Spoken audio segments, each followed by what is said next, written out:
7주년 결혼 기념일 저녁, 강태성은 아내 이수진을 제주도 최고의 절벽 리조트로 데려갔습니다. 호텔은 바다를 향해 튀어나온 듯한 구조로 스위트룸 테라스에 서면 발밑으로 하얀 포말이 부서지는 절벽이 아찔하게 펼쳐졌어요. 석양이 바다를 붉게 물들이는 순간 바람이 살짝 불어와 수진의 긴 머리카락을 흩날렸습니다. 태성은 수진의 허리를 뒤에서 살짝 감싸 안으며 부드럽게 속삭였어요. 여보, 여기서 7년을 다시 시작하자. 오늘은 정말 일도 전화도 다 꺼놨어. 수진은 남편의 가슴에 기대며 미소 지었지만 그 미소는 입술 끝에서만 머물렀습니다. 그녀는 태성의 넥타이를 살짝 고쳐주면서 대답했어요. 고마워요. 정말 아름다운 곳이네요. 오랜만에 이렇게 둘이서. 두 사람은 테라스 테이블에 앉아 샴페인을 따랐습니다. 단을 부딪히며 태성은 수진의 손등에 입을 맞췄고 수진은 그 따뜻한 감촉에 잠시 눈을 감았지만 마음속으로는 이미 다른 생각이 스치고 있었습니다. 완벽한 남편, 완벽한 삶. 그런데 왜 이렇게 텅 빈 느낌이 드는지 그때 태성의 전화기가 진동했습니다. 그는 화면을 확인하더니 미간을 살짝 찌푸렸어요. 미안해, 여보. 해외 투자자들 화상회의야. 급한 일이라 1시간. 길어도 2시간 안에 끝낼게. 기다려줄 수 있지. 수진의 얼굴이 순간 굳었습니다. 그녀는 잔을 내려놓고 남편을 올려다보며 목소리를 낮췄어요. 오늘은 정말 아무 일도 안 한다고 약속했잖아요. 우리 결혼기념일인데 매번 이렇게 해요.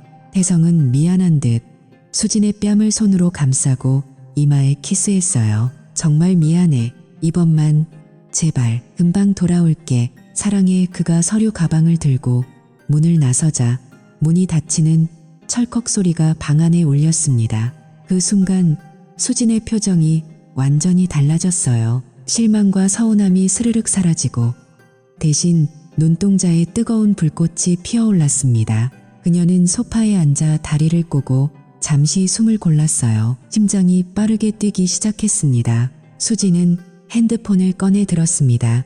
화면에 한도연이라는 이름이 떠올랐고 그녀는 잠시 망설이다가 통화 버튼을 눌렀습니다. 신호음이 몇 번 가자 도연의 익숙한 낮은 목소리가 들려왔어요. 수진아, 무슨 일이야? 갑자기. 지금 제주에 있다고 했지. 나 지금 리조트 1703호야. 혜성은 회의 때문에 나갔어. 빨리 와줄 수 있어. 수진의 목소리는 달콤하면서도 다급했습니다. 도연은 잠시 웃음 섞인 숨소리를 내고 대답했어요. 지금 촬영 끝나고 차 타고 가는 중인데 진짜 위험하지 않아. 상관없어. 빨리 와. 기다릴게. 전화를 끊은 수진은 바로 욕실로 들어갔습니다. 뜨거운 물로 샤워를 하며 몸을 정성스럽게 씻었고 향긋한 바디로션을 온몸에 바른 뒤 얇고 부드러운 실크 슬립 한 장만 걸쳤어요. 거울 앞에서 머리를 빗으며 자신을 바라보았습니다. 뺨이 이미 붉게 달아올라 있었고 입술은 살짝 벌어져 있었습니다. 그녀는 향수병을 들어 목덜미와 손목 그리고 가슴골에 살짝 뿌렸어요. 기다리는 20분이 영원처럼 길게 느껴졌습니다. 수진은 와인잔에 레드와인을 따르고 한 모금 마시며 테라스 문을 열어받아 바람을 들였어요. 파도 소리가 방 안으로 스며들었습니다. 드디어 문 두드리는 소리가 났습니다. 수진은 심호흡을 하고 문으로 걸어갔어요. 문을 열자 한도연이 서 있었습니다. 바람에 헝클어진 검은 머리, 청바지에 헐거운 셔츠 차림, 어깨에 카메라 가방을 맨 채로 태성의 오랜 친구이자 지금은 수진의 비밀 연인 도연은 수진을 보자마자 한 걸음 다가와 그녀의 허리를 세게 끌어당겼습니다. 문이 닫히자마자 두 사람의 입술이 거칠게 포개졌어요. 우연히 수진의 아래 십술을 살짝 깨물며 속삭였습니다. 혜성이 진짜 아래층에 회의 중이라고. 너 진짜 미쳤어. 수진은 대답 대신 도연의 셔츠 단추를 하나씩 풀며 그의 가슴을 손으로 쓸어내렸어요. 시간 없어. 빨리. 나 오늘 정말 미치고 싶어. 두 사람은 키스하면서 거실을 가로질러 침실로 들어갔습니다. 도연이 수진을 번쩍 들어 올려 커다란 킹사이즈 침대에 내려놓았어요. 그 침대는 두 사람이 신혼여행 때 처음으로 함께했던 바로 그 침대였습니다. 도연은 수진의 슬립끈을 천천히 내리며 그녀의 어깨에 입을 맞췄습니다. 수진은 몸을 살짝 떨며 도연의 머리카락을 손가락으로 헝클어뜨렸어요. 와인잔을 나눠 마시면서도 두 사람의 손은 서로를 탐했습니다. 도연이 수진의 목에 키스하며 낮게 웃었습니다. 7년차 부부가 이렇게 위험한 짓을 하다니. 너 때문에 나도 미치겠네. 수진은 도연의 등을 손톱으로 긁으며 숨을 헐떡였어요. 더 세게 해. 혜성이 언제 올지 몰라. 그게 더 좋아. 창밖으로는 제주의 밤바다가 검게 펼쳐져 있고 방 안은 두 사람의 뜨거운 숨소리와 살이 부딪히는 소리 그리고 가끔 새어나오는 신음으로 가득 찼습니다. 수진은 도연의 어깨를 세게 움켜쥐고 몸을 활처럼 휘며 그 순간을 깊이 느꼈어요. 죄책감은 있었지만 그 죄책감마저도 그녀를 더 강렬하게 만들었습니다. 오랜만에 느껴보는 진짜 열기, 진짜 욕망. 수진은 눈을 감은 채로 생각했습니다. 지금 이 순간 그녀는 살아있다는 걸 강렬하게 느끼고 있었습니다. 두 사람의 몸이 한데 뒤엉켜 밤이 깊어가는 동안 복도 저 멀리에서 엘리베이터 소리가 희미하게 들려왔지만 수진은 그 소리를 애써 무시하며 도연을 더 세게 끌어안았습니다. 두 사람의 뜨거운 시간이 끝난 뒤 방 안에는 무거운 숨소리만이 남아 있었습니다. 수진은 이불을 가슴까지 끌어올린 채 천장을 바라보고 있었고 도연은 침대 옆에 앉아 담배를 물었습니다. 창밖으로 제주의 밤바람이 불어왔지만 두 사람 사이에는 점점 차가운 침묵이 내려앉았어요. 도연이 먼저 입을 열었습니다. 수진아, 이제 그만하자. 언제까지 이렇게 숨바꼭질할 거야? 혜성한테 이혼하자고 해? 나도 더 이상 이렇게 몰래 만나는 거 지쳤어. 수진은 몸을 살짝 돌리며 도연의 팔을 잡았어요. 도연 씨, 지금은 안 돼. 태성이 가진 회사 지분, 우리 집, 그리고 내가 지금까지 쌓아온 위치 다 포기할 수 없어. 조금만 더 기다려줘. 도연의 눈빛이 순간 날카로워졌습니다. 그는 담배를 재떨이에 꾹 눌러 끄고 수진을 내려다보았어요. 조금만 더. 그 말이 벌써 1년째야. 너는 항상 돈과 명예 때문에 못 놓는다고만 해. 나한테는 뭐야? 그냥 몸 풀어주는 남자. 혜성 친구라는 게 이렇게까지 이용당해야 하는 거냐고. 수진은 미안한 듯 도연의 손을 꼭 잡았지만 목소리는 단호했습니다. 나도 힘들어. 하지만 현실이 그래. 혜성이 없으면 나는 아무것도 아니게 돼. 조금만 더 시간을 줘. 제발. 도연은 한숨을 길게 내쉬며 일어났습니다. 그는 바닥에 떨어진 옷을 주워 입기 시작했어요. 그러다 문득 테이블 위에 놓인 태성의 책을 발견했습니다. 혜성이 읽다만 두꺼운 경영서적. 도연의 입가에 씁쓸하면서도 차가운 미소가 스쳤습니다. 그는 조용히 바지 주머니에서 사용한 콘돔을 꺼냈어요. 포장지를 벗겨 내용물을 화장실에 버리고 빈 포장지만 조심스럽게 접었습니다. 그리고 태성의 책 중간 페이지 사이에 그 포장지를 살짝 끼워 넣었죠. 책을 다시 원래 위치에 놓으면서 도연은 낮게 중얼거렸습니다. 이제 네가 선택할 차례야. 수진아. 수진은 그 장면을 보지 못했습니다. 그녀는 여전히 침대에 누워 도연의 등을 바라보고만 있었어요. 도연은 수진에게 다가가 마지막으로 깊게 키스했습니다. 오늘은 이만 갈게. 다음에 또 연락해. 조심해서 나가. 혜성이 아직 아래층에 있을지도 몰라. 도연이 문을 열고 나간 뒤 수진은 한참 동안 침대에 누워 있었습니다. 몸은 여전히 뜨거웠지만 마음은 점점 무거워졌어요. 그녀는 샤워를 하고 새 옷으로 갈아입은 뒤 방안을 정리했습니다. 침대 시트를 바로잡고 와인잔을 씻었어요. 모든 흔적을 지우려 애썼지만 가슴 속 불안은 사라지지 않았습니다. 그로부터 1시간쯤 뒤 문이 열리는 소리가 났습니다. 혜성이 돌아왔어요. 손에는 커다란 보석함이 들려 있었습니다. 그는 피곤한 얼굴로 미소 지으며 수진에게 다가왔어요. 미안해. 정말 오래 걸렸지. 회의가 길어져서. 대신 이거. 태성은 보석함을 열어 다이아몬드 목걸이를 보여주었습니다.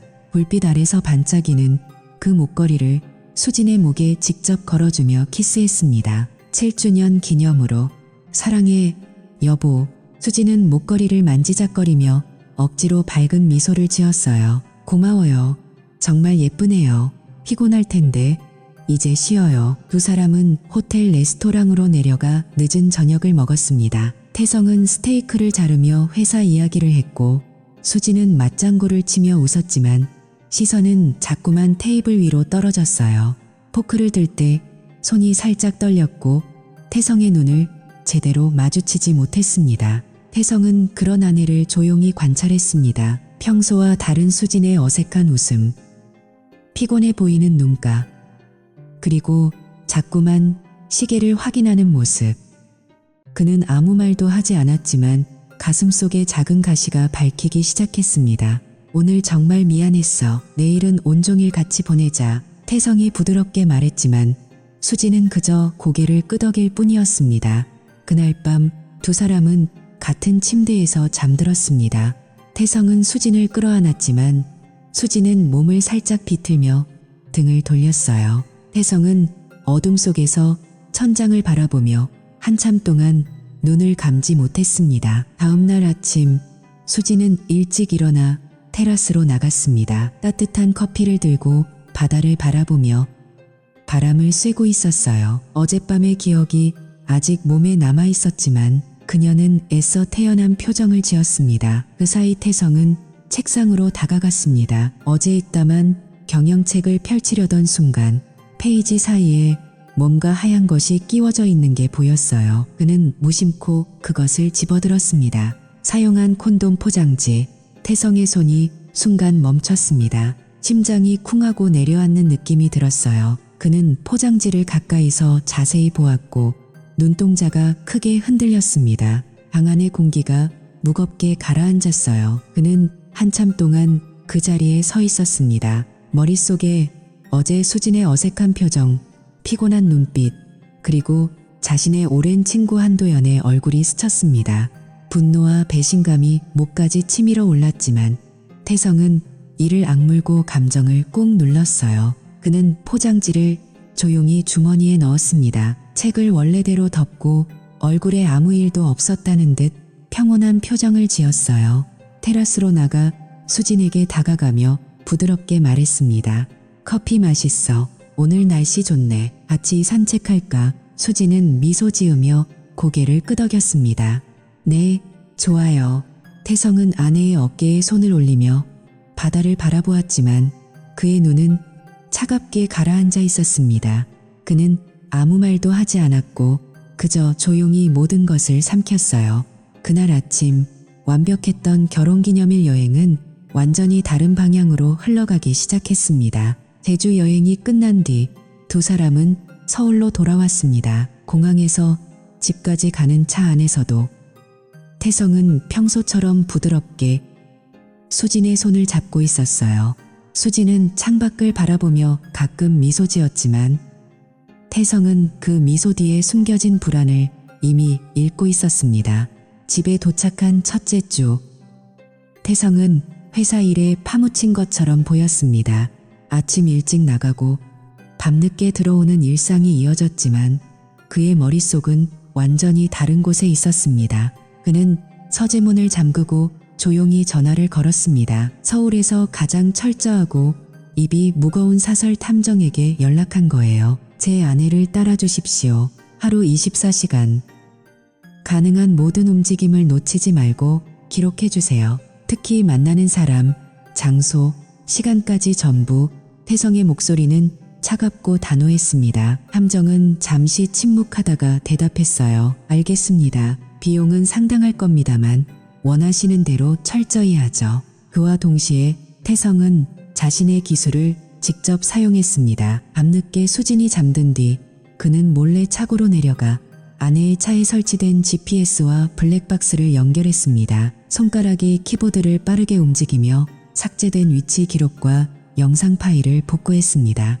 화면에 떠오르는 익숙한 호텔 주차장, 강남의 한 카페, 그리고 도연의 차 번호판이 보일 때마다 태성의 눈빛은 점점 더 차가워졌습니다. 3주가 지났습니다. 어느 비 오는 오후, 탐정은 두툼한 봉투를 들고 태성의 회사 지하 주차장에서 그를 만났어요. 봉투를 넘기며 탐정이 낮은 목소리로 말했습니다. 모든 자료가 들어있습니다. 특히 상대 남자의 신원이 명확히 나왔습니다. 태성은 사무실로 돌아와 문을 잠그고 봉투를 열었습니다. 수백 장의 사진과 CCTV 캡처, 영상 파일이 쏟아져 나왔습니다. 수진이 도영과 강남의 고급 호텔로 들어가는 모습, 두 사람이 차 안에서 키스하는 장면, 제주 리조트에서 함께 나오는 사진까지. 특히 마지막 폴더에는 수진과 도연의 카카오톡 대화 내용이 상세히 정리되어 있었습니다. 수진의 메시지가 화면을 가득 채웠습니다. 조만간 태성 재산 다 빼돌리고 정리할게. 당신만 믿어. 그 사람 없으면 나도 편해. 빨리 끝내고 싶어. 태성은 그 문장을 한참 동안 바라보았습니다. 손이 미세하게 떨렸지만 얼굴은 무표정했습니다. 분노가 뜨겁게 치솟았다가 이내 얼음처럼 차갑게 굳어갔어요. 그는 천천히 숨을 내쉬며 의자에 기대 앉았습니다. 오랜 친구였던 한도연의 얼굴이 떠올랐지만 이제 그 얼굴은 단순한 배신자가 아니라 철저히 짓밟아야 할 대상으로 바뀌어 있었습니다. 그날 밤 태성은 또 다른 전화를 걸었습니다. 대한민국에서 가장 날카롭고 치밀한 이혼 전문 변호사를 찾았어요. 아내의 불륜 증거가 확실합니다. 재산 분할은 최소화하고 위자료는 최대한 청구하고 싶습니다. 어떤 식으로든 빠져나갈 틈을 주지 않게 완벽하게 준비해 주세요. 변호사는 자료를 검토한 뒤 대답했습니다. 증거가 워낙 탄탄하니 승소 확률은 거의 100%에 가깝습니다. 하지만 조용히 진행하시려면 지금부터 모든 움직임을 철저히 통제해야 합니다. 태성은 전화를 끊고 서재 창가에 서서 서울의 야경을 내려다보았습니다. 불빛들이 번쩍이는 도시 속에서 그는 이미 한치의 흔들림도 없는 계획을 세우고 있었습니다. 수진이 집에 들어오는 소리가 들렸지만 그는 미소 지으며 서재 문을 열고 나갔어요. 늦었네. 오늘도 피곤해 보이네. 혜성은 부드럽게 수진의 코트를 받아주며 말했습니다. 수진은 살짝 긴장한 미소를 지으며 대답했어요. 쇼핑 좀 하다가. 당신은 회사 일은 어때? 그냥 그렇지. 밥 먹었어. 두 사람은 식탁에 마주 앉아 평소처럼 대화를 나눴습니다. 태성은 아내의 얼굴을 똑바로 바라보며 웃었지만 그의 눈동자 깊숙한 곳에는 차가운 어둠이 스며들어 있었습니다. 그는 모든 것을 알고 있었고 이제 천천히 그러나 확실하게 그물을 조여가고 있었습니다. 수지는 아직 아무것도 모른 채 포크로 샐러드를 집으며 가볍게 웃었습니다. 혜성은 그 웃음을 보며 속으로 생각했습니다. 이제 곧 모든 것이 끝날 거라고. 그리고 그 끝은 수진이 상상하는 것보다 훨씬 더 차갑고 철저할 것입니다. 서울로 돌아온 지 한 달이 조금 지난 어느 저녁이었습니다. 태성은 회사에서 일찍 퇴근해 집으로 돌아와 수진에게 부드럽게 말했습니다. 오늘 저녁 특별한 곳에 예약해놨어. 미슐랭 레스토랑이야. 오랜만에 제대로 차려입고 나가자. 수진은 조금 놀란 표정으로 남편을 바라보았어요. 갑자기 무슨 날도 아닌데. 태성은 미소 지으며 수진의 머리를 쓰다듬었습니다.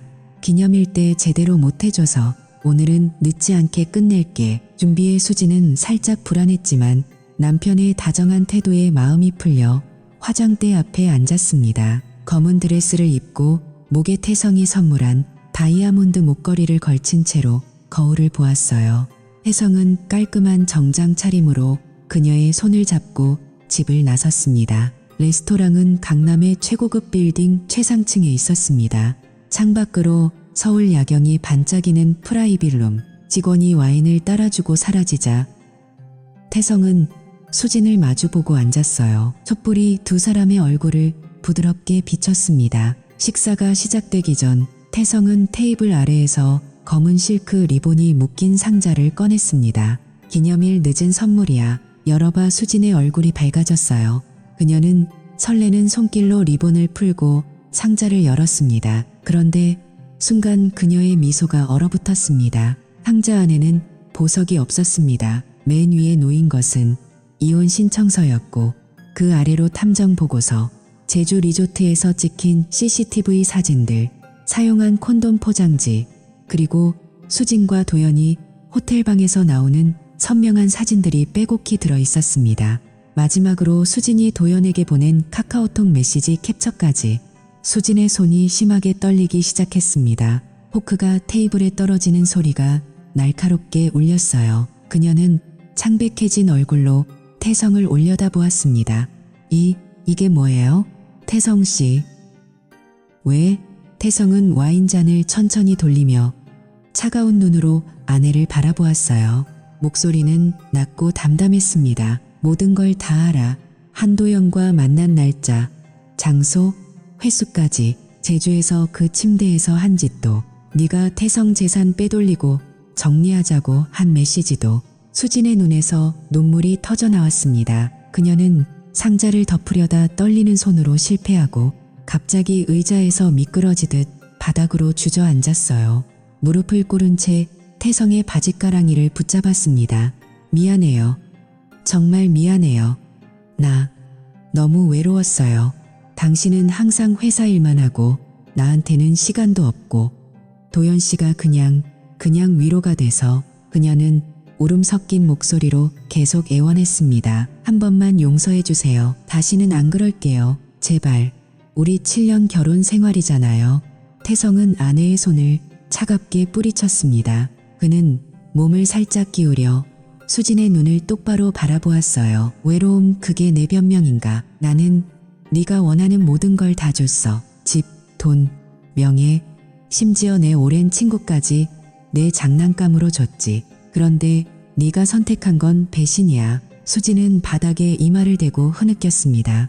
어깨가 심하게 들썩였고 화장한 눈물이 검은 선을 그리며 흘러내렸어요. 제발 버리지 마세요. 나 어떻게 살아요? 태성은 자리에서 일어나며 차분하게 말했습니다. 모든 건 이미 끝났어. 서류는 변호사가 처리할 거야. 재산 분할은 최소, 위자료는 최대한 청구할 예정이야. 그리고 그는 잠시 말을 멈추고 수진을 내려다보았습니다. 한도연에게도 오늘 오후에 소장과 증거 자료가 도착했을 거야. 그 친구 회사로 직접 보냈지. 이제 그 새끼 인생도 끝났어. 너와 그 친구 법정에서 보자. 수진은 그 말을 듣고 완전히 무너졌습니다. 그녀는 바닥에 엎드린 채로 울부짖었어요. 안 돼. 태성 씨, 제발. 태성은 마지막으로 한 번 더 아내를 내려다보았습니다. 그의 눈에는 어떤 동정도 슬픔도 없었습니다. 그저 차가운 결의만이 가득 차 있었어요. 그는 코트를 집어들고 문 쪽으로 걸어갔습니다. 레스토랑 직원들이 놀라서 다가왔지만 태성은 손을 들어 제지하며 조용히 말했습니다. 아내가 좀 아프네요. 알아서 처리해 주세요. 그는 문을 열고 나가면서 한 번도 뒤를 돌아보지 않았습니다. 같은 시각 강남의 한 사진 스튜디오. 한도연은 책상에서 작업을 하다가 갑자기 도착한 택배 상자를 받았습니다. 상자를 열자마자 그의 얼굴이 하얗게 질렸어요. 안에는 이혼 소송 관련 서류와 함께 수진과의 모든 증거가 빼곡히 들어 있었습니다. 동료들이 무슨 일이야 하고 물었지만 도연은 대답조차 하지 못하고 의자에 주저앉았습니다. 서울의 밤은 여전히 화려하게 빛나고 있었지만 그날 저녁 두 사람의 삶은 완전히 산산조각나기 시작했습니다. 태성은 차를 몰고 집으로 돌아가는 길에 라디오를 켜고 창문을 살짝 내려 밤 공기를 들이켰습니다. 그의 얼굴에는 어떤 감정도 드러나지 않았어요. 그저 모든 것이 계획대로 흘러가고 있다는 사실만 확인하고 있을 뿐이었습니다. 법원 민사재판부 12호 법정. 그날은 비가 내리는 평범한 평일 오후였습니다. 혜성은 검은 정장을 완벽하게 차려입고 변호사와 함께 법정에 들어섰어요. 수지는 초췌한 얼굴로 변호인과 함께 앉아 있었고 눈은 이미 퉁퉁 부어 있었습니다. 한도연은 별도의 피해자 소송으로 인해 다른 법정에 불려나와 있었지만 오늘은 수진 쪽 재판에 집중된 날이었습니다. 재판장이 증거 목록을 하나씩 확인하기 시작했습니다. 혜성 측 변호사가 일어나서 침착하게 말했습니다. 피고 이수진은 원고 강태성과의 혼인 관계를 유지하면서 원고의 오랜 친구인 한도영과 1년 이상 지속적인 불륜 관계를 유지했습니다. 제주 리조트 1703호에서의 행위, 강남 호텔 14회 방문 기록, 그리고 피고가 직접 보낸 다음과 같은 메시지들이 결정적 증거입니다. 화면에 수진의 카카오톡 대화가 크게 떠올랐습니다. 태성 재산 다 빼돌리고 정리할게. 당신만 믿어. 그 사람 없으면 나 정말 편할 것 같아. 빨리 끝내자. 법정안이 순간 조용해졌습니다. 수진의 변호사가 변명하려 했지만 재판장은 손을 들어 제지했습니다. 수진은 자리에서 벌떡 일어나 울부짖었습니다. 그건 그냥 화가 나서 한 말이에요. 진심이 아니었어요. 저는 정말 외로워서. 태성 씨가 항상 바빠서 그녀의 목소리가 갈라졌습니다. 변호사가 그녀의 팔을 잡아 안치려 했지만 수진은 계속 흐느꼈어요. 한 번만 제발 용서해 주세요. 저 잘못했어요. 다시는 안 그럴게요. 태성은 피고석을 바라보지 않았습니다. 그는 그저 창밖으로 내리는 비를 조용히 바라보고만 있었어요. 그의 얼굴에는 어떤 감정도 드러나지 않았습니다. 재판장은 모든 증거를 검토한 뒤 판결문을 읽었습니다. 피고의 불륜 행위가 혼인 관계의 본질을 심각하게 훼손했다고 판단됩니다. 따라서 원고의 청구를 대부분 인용합니다. 재산 분할 비율은 8:2로 원고에게 유리하게 결정되며 피고는 공동명의 주택과 금융자산 대부분을 포기해야 합니다. 위자료 5억 원을 원고에게 지급할 것을 명합니다. 망치 소리가 탕하고 울리자 수진은 다리에 힘이 풀려 주저앉았습니다. 그녀는 법정 바닥에 손을 짚고 오열했습니다. 안 돼, 안 돼요. 나 어떻게 살아? 태성 씨, 제발. 법원 경위가 그녀를 부축해 일으켰지만 수진은 다리를 질질 끌며 법정을 나서는 동안에도 계속 울고 있었습니다. 같은 주 한도연에 대한 별도 손해배상 소송에서도 판결이 내려졌습니다. 가정 파탄의 공동 불법 행위로 인정되어 도연은 태성에게 3억 원의 위자료를 지급하라는 판결을 받았습니다. 게다가 소문은 빠르게 퍼졌어요. 유명 패션 잡지사들은 도연과의 계약을 일방적으로 해지했고 전시회 초대도 모두 취소되었습니다. 도연은 스튜디오 문을 닫고 해외로 도피하듯 떠났지만 한국 내에서는 더 이상 일거리를 구할 수 없게 되었습니다. 모든 소송이 끝난 뒤 태성은 강남의 회사 빌딩 최상층 사무실에 서 있었습니다. 거대한 통유리창 너머로 서울의 야경이 끝없이 펼쳐져 있었어요. 그는 한 손에 위스키 잔을 들고 천천히 돌리며 도시를 내려다보았습니다. 7년간 함께했던 결혼 생활, 제주에서의 배신, 법정에서의 눈물, 모든 것이 이제 끝났습니다. 그는 서랍에서 결혼 반지를 꺼내 창가에 내려놓았어요. 반지는 유리 위에서 차가운 소리를 내며 한 바퀴 돌았습니다. 태성은 그것을 한번 내려다본 뒤 다시 창밖으로 시선을 돌렸습니다. 가슴 한구석에 아직 날카로운 상처가 남아 있었지만 그는 더 이상 그 상처를 붙잡고 있지 않았습니다. 이제 그는 자유로웠고 더 강해졌으며 더 이상 누구에게도 배신당하지 않을 준비가 되어 있었습니다. 혜성은 잔을 들어 한 모금 마시고 조용히 중얼거렸습니다. 이제 새로운 시작이야. 빗물이 창문을 타고 흘러내리는 밤. 강태성은 혼자서도 충분히 빛날 수 있는 남자로 다시 태어나고 있었습니다.